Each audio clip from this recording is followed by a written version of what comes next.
Good afternoon students. I hope you all are fine. आज हम accountancy के अंदर हमारा थ्योरेटिकल चैप्टर स्टार्ट करेंगे, जो कि हमारा चैप्टर नंबर 1 है, meaning and objective of accounting. आज हम अकाउंटिंग के बारे में पढ़ेंगे कि अकाउंटिंग क्या होती है, कुछ बेसिक कॉन्सेप्ट्स पढ़ेंगे अकाउंटिंग के बारे में, अकाउंटिंग को समझेंगे कि एक्चुअल में अकाउंटिंग होती क्या है। तो देखिए, मीनिंग ऑफ अकाउंटिंग का मीनिंग देखिए। Accounting is a systematic process of identifying, measuring, recording, classifying, summarizing, interpreting and communicating financial information. Accounting जो है वो एक सिस्टमेटिक प्रोसेस होता है। किसका सिस्टमेटिक प्रोसेस होता है? जो कि फाइनेंशियल इंफॉर्मेशन को सबसे पहले आइडेंटिफाई करता है, फिर उनको मेज़र करता है, फिर उन्हें रिकॉर्ड करता है, फिर उन्हें क्लासीफाई करता है, फिर उन्हें समराइजिंग करता है और देन उन्हें इंटरप्रेट करता है और फिर कम्युनिकेट करता है। तो अभी हम इन्हीं का मीनिंग पढ़ेंगे कि आइडेंटिफाइंग करता है। आइडेंटिफाइंग का मीनिंग क्या है? आइडेंटिफाइंग का मीनिंग है कि जो भी हमारी ट्रांजेक्शन्स है, ठीक है, फाइनेंशियल ट्रांजेक्शन्स को आइडेंटिफाई करना, मतलब जो ट्रांजेक्शन बिजनेस के लिए इम्पॉर्टेंट है उन्हीं को कंसीडर करना, आइडेंटिफाई करना कि कौन सी ट्रांजेक्शन जो है वो इसेंशियल है, ज़रूरी है, और कौन सी ट्रांजेक्शन ज़रूरी नहीं है। मतलब जो बिज़नेस ट्रांजेक्शन्स करनी है उसको आइडेंटिफाई करना कि कौन सी जो ट्रांजेक्शन है वो बिज़नेस से रिलेटेड है। उसके बाद है उनको मेज़र करना। अब मेजरिंग का मतलब क्या है कि उनकी मॉनेटरी वैल्यू को कंसीडर करना, कि जो हम बिजनेस ट्रांजेक्शन्स करेंगे उनकी मॉनेटरी वैल्यू कंसीडर करना, उनको मनी वैल्यू में कंसीडर करना। आइडेंटिफाई कर लिया, उसके बाद हम उनको क्या करेंगे? मेज़र करेंगे, उनकी मॉनेटरी वैल्यू को कंसीडर करेंगे। देन है रिकॉर्डिंग। अब रिकॉर्डिंग का मतलब क्या है कि जो हमने ट्रांजेक्शन आइडेंटिफाई की, ठीक है, उनको मेज़र किया, उसके बाद हम उन्हें क्या करेंगे? रिकॉर्ड करेंगे। रिकॉर्ड के लिए बुक्स ऑफ अकाउंट्स होती हैं, उनमें रिकॉर्ड करना होता है, ठीक है। जैसे जर्नल के अंदर जो है हम जितनी भी बिजनेस फाइनेंशियल हमारी इंफॉर्मेशन, फाइनेंशियल जो ट्रांजेक्शन है उसे रिकॉर्ड करते हैं, ठीक है। उसके बाद रिकॉर्डिंग के बाद काम होता है क्लासीफाई करना, मतलब जो हमारी ट्रांजेक्शन है, फाइनेंशियल ट्रांजेक्शन है, उनको अलग अलग हेड में क्या करना? क्लासीफाई करना, उनके सेपरेट हेड में क्लासीफाई करना। जैसे कि किसी को रेंट दिया, ठीक है, तो यहाँ पर देखो दो अकाउंट बन गए, रेंट और कैश। कैश में दिया रेंट, तो इनको हम रिकॉर्ड तो कहाँ करेंगे? रिकॉर्डिंग में करेंगे, हम जर्नल में करेंगे दोनों की एंट्री। लेकिन अब हम इन्हें क्या करेंगे? क्लासीफाई करेंगे अलग अलग हेड में, सेपरेट हेड में। दो हेड यहाँ पर हमारे पास आ जाते हैं, एक तो रेंट का और एक कैश का। तो दोनों में हम उन्हें क्या करेंगे? क्लासीफाई करेंगे, जो कि हम लेज़र में करते हैं। लेज़र में हम क्या करते हैं? अलग अलग हेड में इन्हें क्लासीफाई करते हैं। उसके बाद है समराइजिंग। समराइजिंग का मतलब है कि अब जो भी उन्होंने फाइनेंशियल ट्रांजेक्शन की फुल ईयर, अपने अकाउंटिंग ईयर के अंदर, अकाउंटिंग ईयर मतलब जितने पीरियड के लिए उन्होंने अपने बिजनेस को, मतलब पूरा साल हम कह सकते हैं, जनरली जो 1 ईयर होता है वो अकाउंटिंग पीरियड होता है, ठीक है। मतलब जितने टाइम पीरियड के लिए उन्होंने अपने बुक्स ऑफ अकाउंट्स प्रिपेयर किए, और जनरली अकाउंटिंग ईयर 1 ईयर का होता है, ठीक है। तो लास्ट में क्या करना? आप समराइज करना, मतलब उनके समरी फॉर्म में बताना कि एक्चुअल में कि कितना प्रॉफिट हुआ, कितना लॉस हुआ, लास्ट में कितने एसेट्स रहे, कितनी लाइबिलिटीज़ रही, तो उन्हें समराइज करना। समराइजिंग के बाद आता है इंटरप्रेटिंग। इंटरप्रेटिंग करना मतलब उनका रिजल्ट निकालना, ठीक है, कि क्या रिजल्ट निकल कर आया, कि पूरे साल जो हमने फाइनेंशियल ट्रांजेक्शन्स की है उनसे रिजल्ट क्या निकल कर आया, मीन्स हमारी क्या प्रॉफिट, कितना लॉस, मतलब हमारा जो एक्चुअल में हमारी बिजनेस की फाइनेंशियल पोजीशन कैसी है, मतलब रिजल्ट को फाइंड आउट करना। उसके बाद है एंड कम्युनिकेटिंग फाइनेंशियल इंफॉर्मेशन। फिर फाइनेंशियल इंफॉर्मेशन को कम्युनिकेट करना। कम्युनिकेट किसको करेंगे? जिनको वो फाइनेंशियल इंफॉर्मेशन चाहिए, जो फाइनेंशियल इंफॉर्मेशन के यूज़र्स होते हैं उनको हम फाइनेंशियल इंफॉर्मेशन क्या करेंगे? कम्युनिकेट करेंगे। जैसे कंपनी के मेनली फाइनेंशियल यूज़र्स कौन होंगे?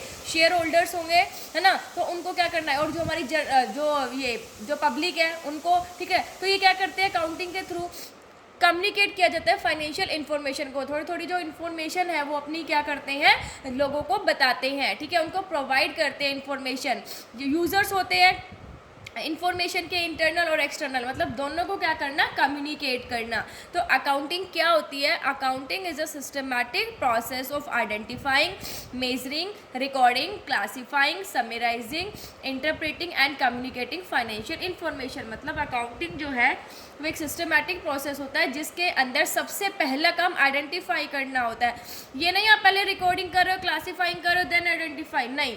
जब तक आप आइडेंटिफाई ही नहीं करोगे तो उसको मेज़र नहीं कर सकते, और जब मेज़र ही नहीं करोगे तो उसको रिकॉर्ड कैसे करोगे? ठीक है, रिकॉर्ड नहीं करोगे तो उसको क्लासीफाई कैसे करोगे? क्लासीफाई नहीं करोगे तो समराइज कैसे करोगे? और देन इंटरप्रेट और कम्युनिकेट कैसे करोगे?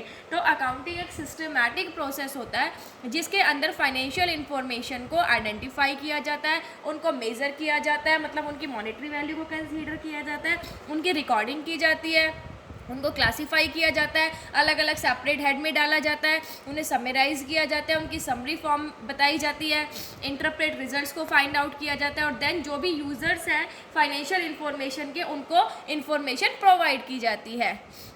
उसके बाद है ऑब्जेक्टिव्स ऑफ अकाउंटिंग, कि अकाउंटिंग का ऑब्जेक्टिव क्या होता है। तो सबसे पहला है to keep systematic record of business transaction. Accounting का ऑब्जेक्टिव क्या होता है कि जो बिजनेस ट्रांजेक्शन्स है उनका एक सिस्टमैटिक रिकॉर्ड रखना। हमने पहले बताया था, क्योंकि अकाउंटिंग क्या करता है, एक सिस्टमैटिक वे में इंफॉर्मेशन को डालता है, क्योंकि सबसे पहले ये क्या करता है, आइडेंटिफाई करता है, फिर उसको मेज़र करता है, रिकॉर्ड करता है, क्लासीफाई करता है, समराइज करता है, इंटरप्रेट करता है, देन कम्युनिकेट करता है। तो जो अकाउंटिंग है वो बिजनेस ट्रांजेक्शन का एक सिस्टमैटिक रिकॉर्ड रखती है। तो अकाउंटिंग की ज़रूरत किस लिए पड़ी? ताकि हम बिजनेस का जो भी बिजनेस ट्रांजेक्शन्स कर रहे हैं उनका एक सिस्टमैटिक रिकॉर्ड रख सके, इसलिए अकाउंटिंग की ज़रूरत पड़ी। तो अकाउंटिंग का ऑब्जेक्टिव क्या हुआ? बिजनेस ट्रांजेक्शन का सिस्टमैटिक रिकॉर्ड रखने के लिए भी अकाउंटिंग की ज़रूरत होती है। फिर है टू कैलकुलेट प्रॉफिट और लॉस। प्रॉफिट और लॉस को कैलकुलेट करने के लिए, अब जब हम इंफॉर्मेशन को, फाइनेंशियल ट्रांजेक्शन को रिकॉर्ड करेंगे, क्लासीफाई करेंगे, लास्ट में हम क्या कैलकुलेट करेंगे? प्रॉफिट एंड लॉस कैलकुलेट करेंगे। तो उससे हमें पता चलेगा कि एक्चुअल में बिजनेस को प्रॉफिट हो रहा है या लॉस। ठीक है, तो इनके थ्रू हम क्या कर सकते हैं, प्रॉफिट और लॉस को, एग्जैक्ट जो प्रॉफिट और लॉस है उसको कैलकुलेट कर सकते हैं।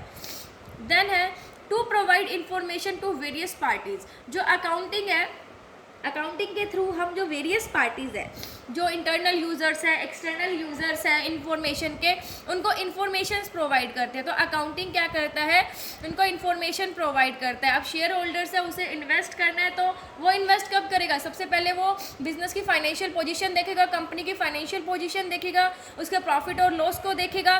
तो वेरियस पार्टीज़ को इंफॉर्मेशन कौन प्रोवाइड करता है? अकाउंटिंग प्रोवाइड करती है। उसके बाद है to ascertain the financial position of the business. Business की फाइनेंशियल पोजीशन को जानने के लिए भी हमें अकाउंटिंग जो है वो ज़रूरी है। भाई फाइनेंशियल पोजीशन, हम बैलेंस शीट बनाते हैं, कितने एसेट्स है, कितने लायबिलिटी है, तो फाइनेंशियल पोजीशन जो है बिजनेस की वो भी हमें पता चलती है अकाउंटिंग के थ्रू। देन है हमारा to prevent and detect errors and frauds. देखो, जब हम इंफॉर्मेशन को, फाइनेंशियल जो ट्रांजेक्शन्स है उनको एक सिस्टमैटिक वे में हम क्या करेंगे, उनको रिकॉर्ड करेंगे, क्लासीफाई करेंगे, समराइज करेंगे, तो उससे जो भी एरर होने के चांस और फ्रॉड होने के चांस जो है वो बहुत कम हो जाते हैं। तो अपने जो बिजनेस को एरर और फ्रॉड से बचाने के लिए भी अकाउंटिंग की नीड होती है।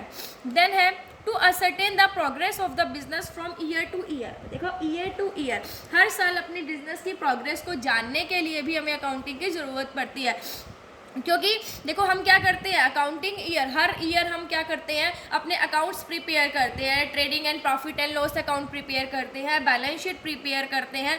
तो उससे हमें एक्चुअल में पोजीशन पता चलती है कि हमारे जो ऑर्गेनाइजेशन है उसकी एक्चुअल में पोजीशन क्या है, कि हमारे पास कितने एसेट्स बचे, लास्ट में कितनी लायबिलिटीज़ बची, हमारा प्रॉफिट कितना हुआ, हमारा लॉस कितना हुआ। तो ये सारी चीज़ें भी हमें कौन बताता है? अकाउंटिंग। तो अकाउंटिंग की ज़रूरत किस लिए पड़ती है?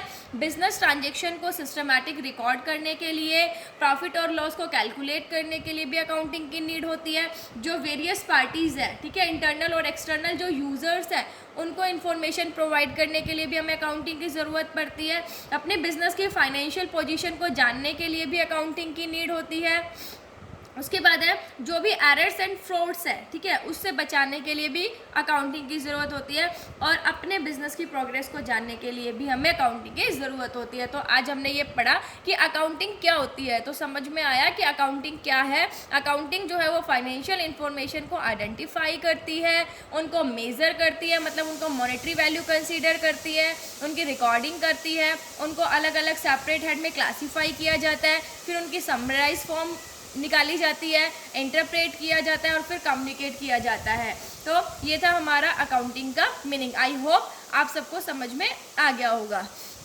Thank you, stay safe, stay home, thank you.